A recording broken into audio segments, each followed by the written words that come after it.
నమస్తే అండి. తిరుమల కొండల్లో ఎన్నో అద్భుతాలు ఉన్నాయి.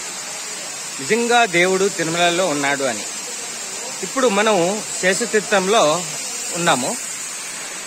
ఇక్కడే శేషతీర్థ దేవుడు ఉండేది.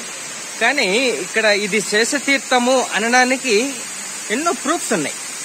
అందులో ఒక నేచర్ వండర్, అదే ప్రకృతే ఇది శేషతీర్థము అని తెలియజేస్తుంది అనమాట.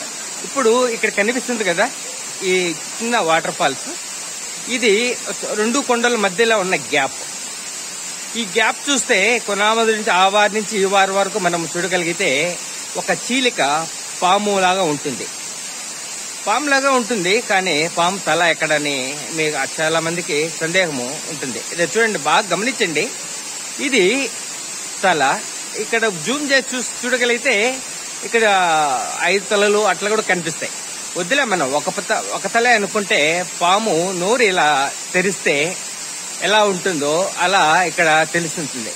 పాము నోట్లో 2 నాలుకలు ఉంటాయి చూడండి. అక్కడ దార కూడా అలానే 2 నాలుకల మాగానే ఆ దార వస్తా ఉంది. ఇక్కడ ఇంకేం కావాలండి? శేషాచల అడవుల్లో భగవంతుడు ఉన్నాడు అనడానికి, ఇది శేషతీర్థము అనడానికి ఇటువంటి ఎన్నో ప్రూఫ్స్ ఎన్నెన్నో ఉన్నాయి.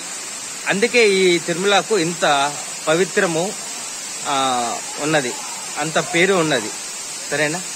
ఎప్పుడైనా వీలైనప్పుడు కొన్ని కండిషన్స్ మీద శేషతీర్థము మీరు వచ్చి తప్పక చూసి వెళ్ళండి.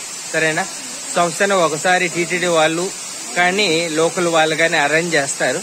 వాళ్ళతో పాటు పర్మిషన్ తీసుకొని వాళ్ళతో పాటు వచ్చి దర్శించుకొని వెళ్ళండి. శేషతీర్థం చాలా అద్భుతంగా ఉంటుంది, చాలా ప్రమాదకరంగానే ఉంటుంది.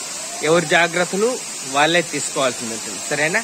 ఉంటాను. ఓం నమో వెంకటేశాయ.